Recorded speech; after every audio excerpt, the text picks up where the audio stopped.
Olá, estudante. Tudo bem? Eu sou Eliane, sua professora de Geografia. Nossa aula é para o 9º ano do ensino fundamental e nós vamos falar sobre o continente asiático. Particularmente, eu chamo o continente asiático continente dos contrastes. E nós vamos saber por quê, tá? Nós vamos iniciar nesse momento a primeira aula, mas nós vamos ter outras aulas falando sobre o continente asiático como um todo. Além da enorme variedade de paisagens. Por que variedade de paisagens? Porque é um continente muito grande e de norte a sul não é o maior. O maior é a América, o continente americano.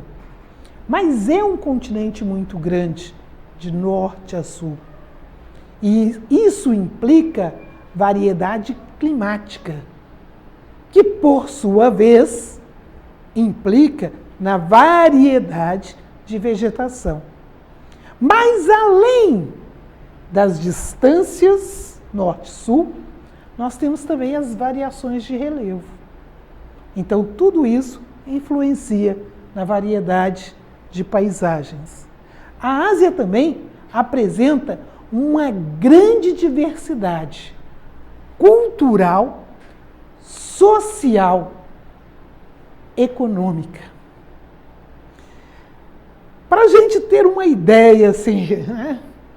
Só uma dica, é na Ásia que nós temos, que vocês já viram na história, ali a Mesopotâmia, das primeiras civilizações. É na Ásia que nós vamos ter também o berço de 3 grandes religiões monoteístas. O mais interessante, que todas as 3 pregam a paz, mas vivem em conflito. É interessante isso. Então, por isso eu digo, é contraste. Mas nós vamos ver que não é só isso.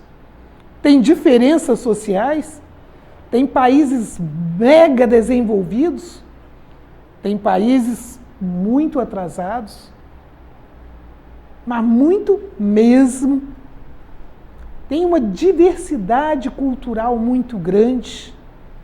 Por isso, até alguns justificam a grande quantidade de conflitos, ok?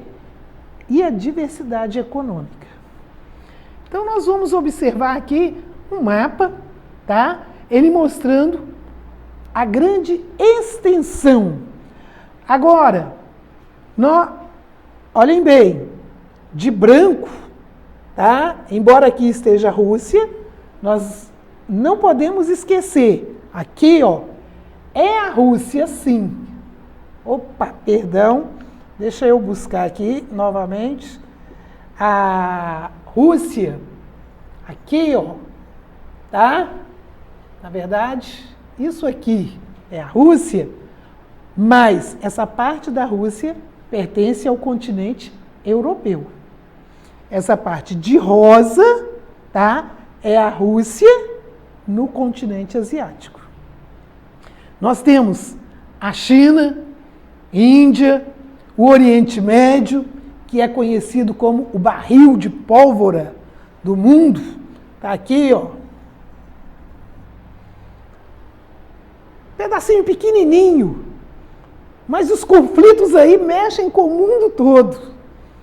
E as coisas são tão gigantescas na Ásia. Se eu não estou errado, salvo engano, em 2004, nessa região aqui, teve um grande tsunami, que inclusive abalou o eixo da Terra, teve um pequeno abalo, e, olhem bem, está do outro lado do mundo, abalou inclusive as marés que chegam na costa do Brasil, no Rio de Janeiro. Houve uma mudança nas marés. devido à grandeza dessa tsunami. Então, os números, quando se trata do continente asiático, são muito grandes. Só no continente asiático, nós temos mais ou menos 60% da população mundial. Quando a gente pega aqui, ó, China e Índia, só esses dois, não vamos tocar nos demais. O mundo tem aproximadamente 7 bilhões de habitantes. O mundo todo.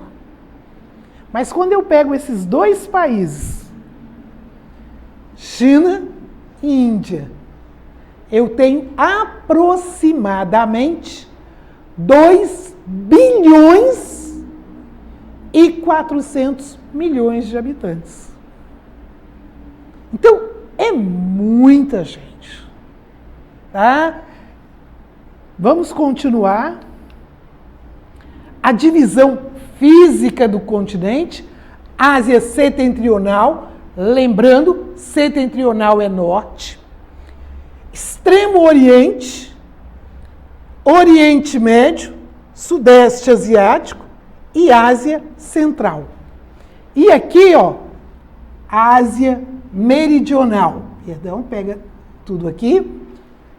Meridional é sul. Ok? Um mapa físico mostrando a variedade no relevo. Olha, quanto mais escuro,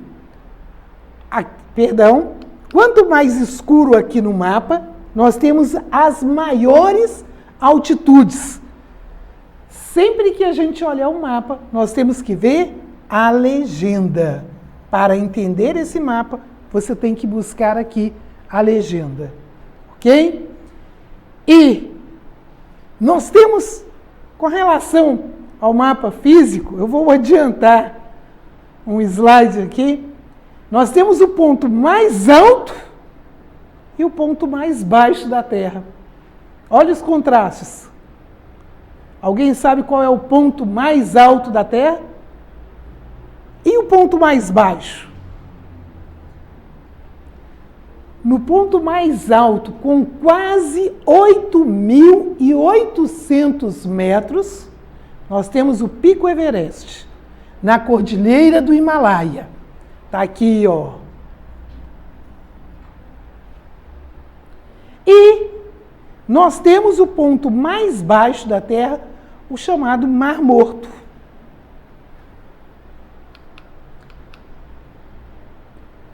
Agora, vamos ver sobre a localização. A Ásia é banhada ao norte pelo Oceano Glacial Ártico, lá no Polo, lá na Zona Polar, a leste pelo Pacífico, ao sul pelo Oceano Índico, e as fronteiras ocidentais, quando nós estudamos sobre a Europa, nós vimos que não existe uma fronteira separando, uma fronteira natural, que vai separar, por exemplo, o que separa a América do Sul da África? Coisa pequena, só o Oceano Atlântico. Certo? Agora vamos voltar rapidamente no primeiro mapa, que aí a gente observa o seguinte. Olha aqui a divisa entre, deixa eu mudar essa cor aqui que o vermelho fica melhor, a divisa entre a Europa e a Ásia. São os Montes Urais, ok? Então, nessa região, nós temos as fronteiras ocidentais são constituídas pelos Montes Urais que separam, dentro da Rússia, né, a porção da Europa e da Ásia. Mas existe também, tá, a cadeia do Cáucaso e o Mar Cáspio, ou pelos mares Cáspio, porque nós não podemos esquecer que além da Rússia, a Turquia também tem 3% do seu território dentro da Europa.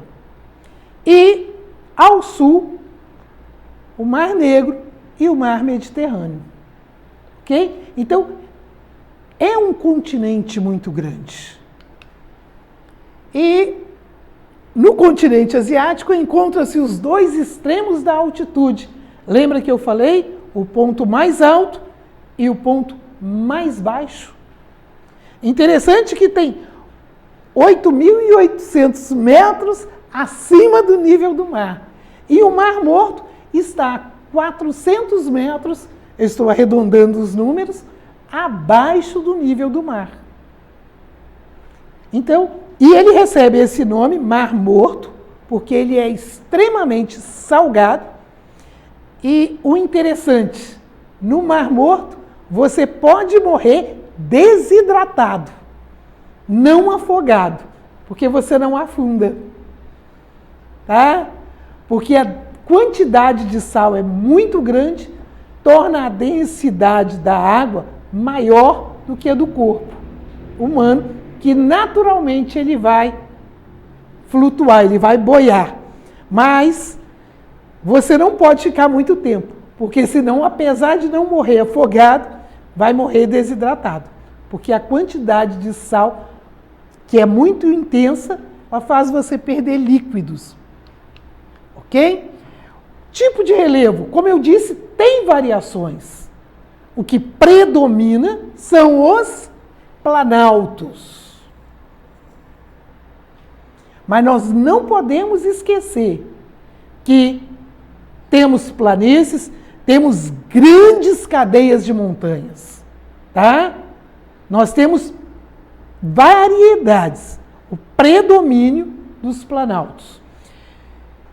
E eles servem também como divisores das bacias hidrográficas da Ásia e das nascentes dos principais rios, como o Ganges, que é tido como um rio religioso. O rio não é religioso, o rio é um deus. Então faz parte da religião do povo da Índia, ok? O Indo, o Anguru, o Anguru, que é o rio amarelo, e o Yangtze, que é o azul, e o Obê. São rios importantes desse continente. Da mesma forma que, por exemplo, no Brasil, nós temos o Rio São Francisco, que é de uma importância imensa para o Brasil, o Rio Doce, que é muito importante, principalmente para nós valadarenses, né? Para todas as cidades que estão aí na bacia do Rio Doce. Nós temos o Amazonas, que nós gostamos de afirmar que é o maior do mundo. Alguns autores falam que é um dos maiores, porque alguns autores falam que o Nilo é maior, mas, segundo algumas técnicas mais modernas, tem se colocado hoje que realmente, tanto em volume quanto em extensão, o Amazonas é o maior. Tá? Mas, se você encontrar autores colocando que é o Nilo, não se assuste, ok? São rios importantes ali. E no Japão, as formações montanhosas são recentes. Por quê? O que significa isso? Significa que no Japão, o relevo do Japão é um relevo geograficamente novo. É por isso que nós, de vez em quando, nós ouvimos falar de tsunamis, terremotos no Japão. Por quê? O território do Japão está em cima do local de choque de placas tectônicas. Ok? E também nós temos montanhas, né? Não só no Himalaia, na cadeia do Himalaia, mas também em outras. Ok? Planaltos também na Mongólia, e planaltos áridos de até 2.000 metros de altitude. Aí a gente percebe que boa parte do relevo da Ásia é bem mais moderno, bem mais novo do que o brasileiro. Porque o nosso ponto mais alto é o Pico da Neblina, que ele não tem, hoje, 3.000 metros de altura. Ok? Então, quanto mais alto é o relevo, mais nova é a sua formação. Ok? O relevo mais antigo, ele é desgastado pelo tempo. As planícies, como nós falamos, existem planícies e muitas. Existem porque tem variedades. Tá?